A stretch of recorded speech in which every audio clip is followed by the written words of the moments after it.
માધ્યમિક અને હાયર વિભાગમાંથી 1 થી 3 નંબર જે શિક્ષકોએ પ્રાપ્ત કર્યા છે એમને પ્રોત્સાહક ઇનામ પણ સંસ્થા તરફથી આપવાનું છે.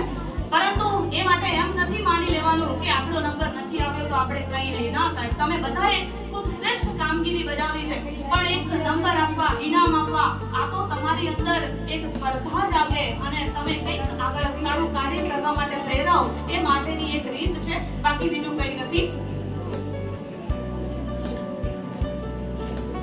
શરૂઆત આપણે પ્રાથમિક વિભાગથી કરીએ છીએ કે જેની અંદર તૃતીય નંબર પ્રાપ્ત કરે છે પુરોહિત ગર્વ નરભેરામભાઈ. પુરોહિત ગર્વ નરભેરામભાઈ, તાળીઓથી વધાવીશું. જેને ઇનામ આપીને પ્રોત્સાહિત કરશે સંસ્થાના નિયામક સાહેબ શ્રી રમેશભાઈ સેન સાહેબ.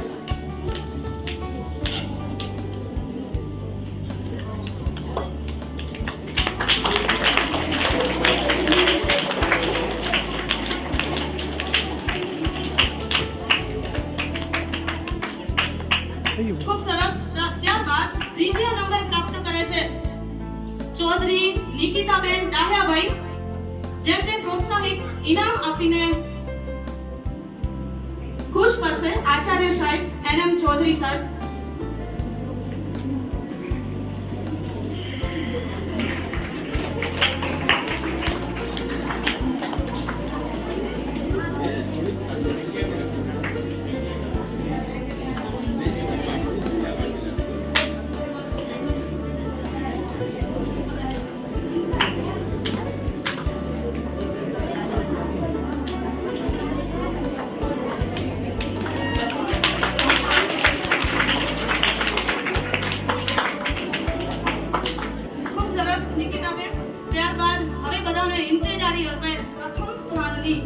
પ્રાથમિક વિભાગની અંદર પ્રથમ સ્થાન જેમણે પ્રાપ્ત કર્યું છે એવા આજના શિક્ષક શ્રી છે પ્રજાપતિ દિલીપભાઈ મશરૂભાઈ, જેમને માનનીય ટ્રસ્ટી શ્રી ગુલાભાઈ સાહેબ ઇનામ આપીને પ્રોત્સાહિત કરશે.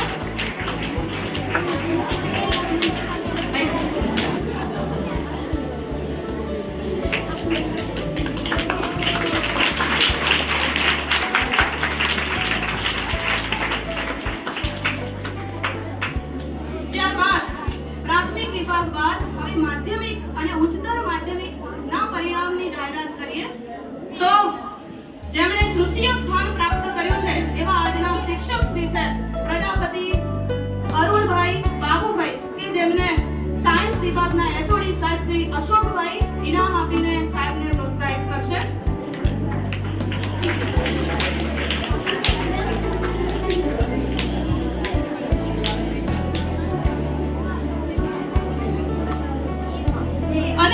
એક અન્ય વિદ્યાર્થી જેમણે પણ તૃતીય સ્થાન પ્રાપ્ત કરેલું છે જે શ્રીનલબેન રબારી, ચંદ્રિકાબેનને વિનંતી કરીશ કે ઇનામ આપીને પ્રોત્સાહિત કરશે.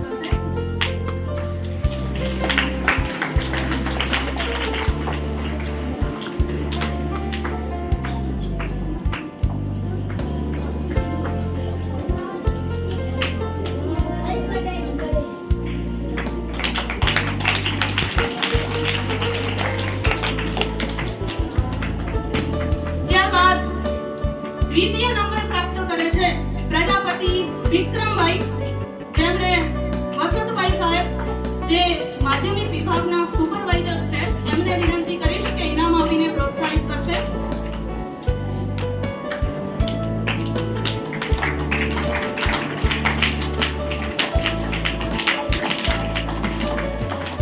ત્યારબાદ હવે અમુકની ઉત્સુકતા વધારે ને વધારે વધી રહી છે તો એને નહીં વધારીએ.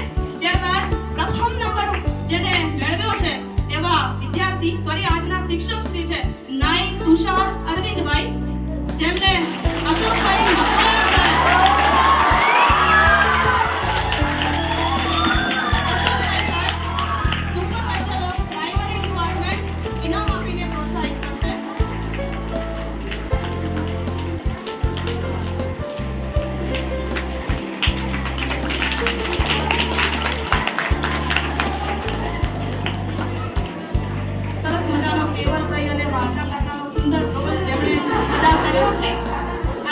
સૌથી અઘરું કામ તો જાહેરમાં કહું છું કે એ જ છે. કદાચ શ્વાસ નતા લેતા આંખી આમ દોડી ગયા અને કોઈ પણ કાર્ય નાનું કે મોટું ક્યારેય નથી હોતું.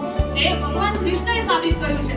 યુધિષ્ઠિરના યજ્ઞની અંદર અઠવાડા પતરાળા પણ ઉપાડે અને એ શીખ આપે કે સમષ્ટિના હિતમાં થતું કોઈ પણ કાર્ય નાનું કે મોટું નથી હોતું પણ મહાન હોય છે.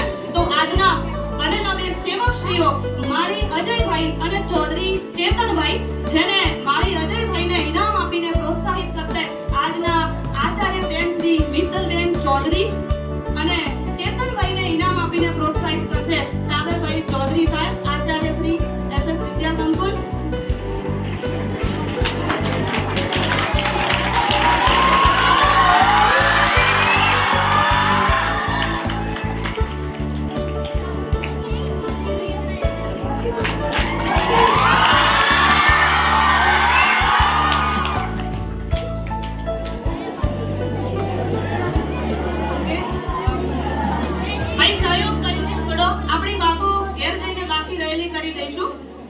ત્યારબાદ તમને એક સરસ મજાની વાત કહું, જો ગમે તો જીવનમાં ઉતારજો અને ના ગમે તો વેચેલો માલ તો પાછો લેવાશે નહીં.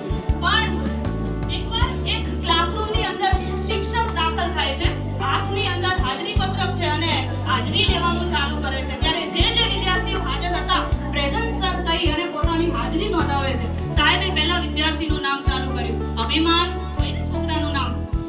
એણે કીધું પ્રેઝન્ટ સર. ત્યાર પછી બોલ્યા લોભ, એટલે કે પ્રેઝન્ટ સર. અહંકાર હાજર, આ બધા હાજર હતા. બ્લડ પ્રેશર હાજર, શુગર હાજર. પછી સાહેબે આગળ ચાલુ કર્યું, પ્રેમભાઈ, કોઈ બોલ્યું નહીં. ત્યાર પછી ખુશીબેન, કોઈ બોલ્યું નહીં. આનંદભાઈ, કોઈ બોલ્યું નહીં. એટલે સાહેબે કીધું કે આ બધા ક્યાં ગયા, કેમ એબસન્ટ છે? ત્યારે પેલા અભિમાનભાઈ હતા ને, ઊભા થઈને કહેવા લાગ્યા, રાડો પાડોમાં સાહેબ આ બધા નથી આવ્યા, ગેરહાજર છે. કેમ ગેરહાજર છે? તો ઈર્ષાબેન ઊભા થઈને કહેવા લાગ્યા, સાહેબ તમને એ બધી ખબર ન પડે, આ ક્લાસરૂમની અંદર જ્યાંથી અમે એડમિશન લીધું છે ને ત્યાંથી આ બધાનો સફાયો થઈ ગયો છે. બધા LC લઈ લઈને ઘેર ગયા છે, કોઈ કદી આવતા જ નથી. એટલે સાહેબ વિચારમાં પડી ગયા, આ તો સારું ના થયું કહેવાય. હવે આ સ્કૂલ કઈ હતી? એનું નામ હતું જિંદગી. આ જિંદગી રૂપી પાઠશાળામાં સાહેબ આપણે જ્યાંથી અહંકાર, ગુસ્સો, નફરત, ક્રોધ આ બધાને ઈર્ષાને એડમિશન આપ્યા છે ને, ત્યાંથી આપણા જે મોરલ વેલ્યુઝ કહી શકાય એ બધા પ્રેમ ને આનંદ ને ક્ષમા, દયા, કરુણા એ બધા LC લઈ લઈને ઘેર જતા રહ્યા છે. એટલા માટે જીવન છે, કઠિનાઈ તો રહેશે, તકલીફો પણ રહેશે, પણ આજના શિક્ષક દિવસે તમારે બધાને એ શીખવાનું છે કે આપણી જીવનરૂપી પાઠશાળામાં એ બધાને આપણે એડમિશન નહીં આપીએ જેનાથી આપણા નૈતિક વેલ્યુ હંમેશા હાજર રહે. આદર્શ વિદ્યાર્થીઓ તો હોવા જ જોઈએ ને. એટલા માટે હવે વધારે કશું ન કહેતા તમને છેલ્લે એક પંક્તિ